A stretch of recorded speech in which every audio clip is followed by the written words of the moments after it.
The screen fades to black. The lights dim. The only audible sounds are the few people crunching popcorn. Suddenly, the screen lights up again, and the trailers start. The audience squints through the rapid cuts. You think to yourself, this is a must-see movie. A title card scrolls, in theaters now. Your next instinct is to check what people are saying about the movie you're about to watch. Reading reviews can be frustratingly confusing, and I don't think I'm the only one who thinks so. Take, for example, the movie Morbius. The critics consistently say it's terrible. It sits at a discouraging 17% on Rotten Tomatoes.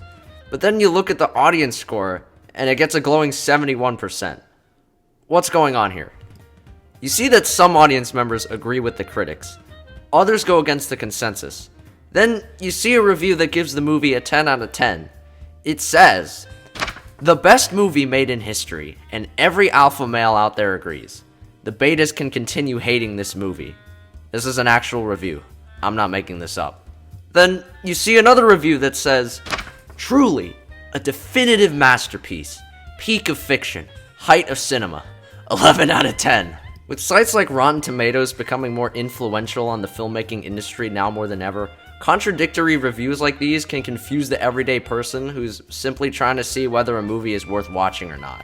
Of course, the reviews that I just read were obviously troll posts. It's actually surprising how common contradictory reviews are, and it makes it way more difficult for people like you and me to get a solid idea of whether a movie is worth your $20 or not. To give some slight background, Rotten Tomatoes is owned by Fandango.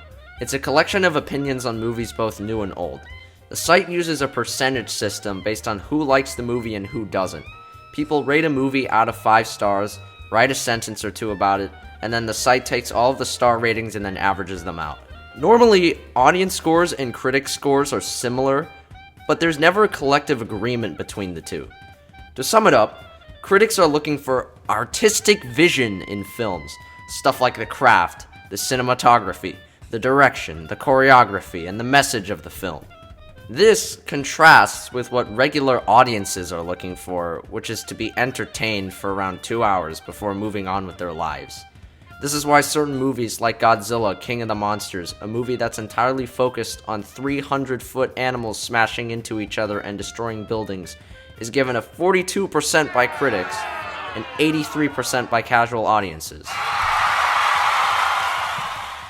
Another reason audiences and critics disagree comes from a study by Eric Anderson and Duncan Semester in David Streitfeld's book, Why Web Reviewers Make Up Bad Things.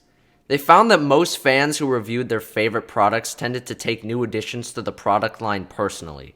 To quote Semester, your best friends are your worst critics. Going back to the Morbius example, it's clear that the two jokers who wrote those reviews weren't exactly taking things too seriously, and therefore wrote dry sarcasm praising the movie.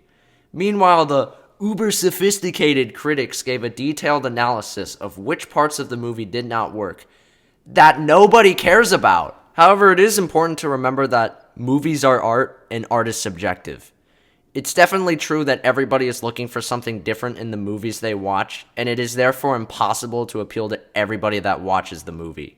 So, with that being said, what is the best way to get movie opinions? Well, if getting opinions from everyone is too confusing, it might actually be helpful to get opinions from just one person. I personally get my movie opinions off a few channels on YouTube.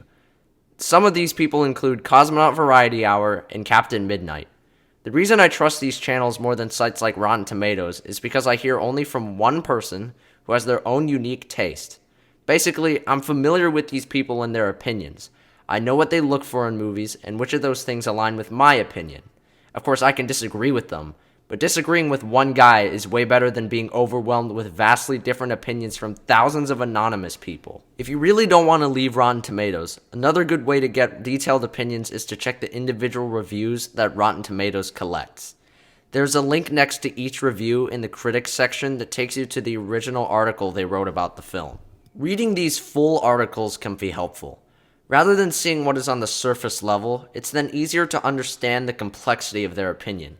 Because, as we've seen today, summing up a movie in a short quote is, quite frankly, impossible.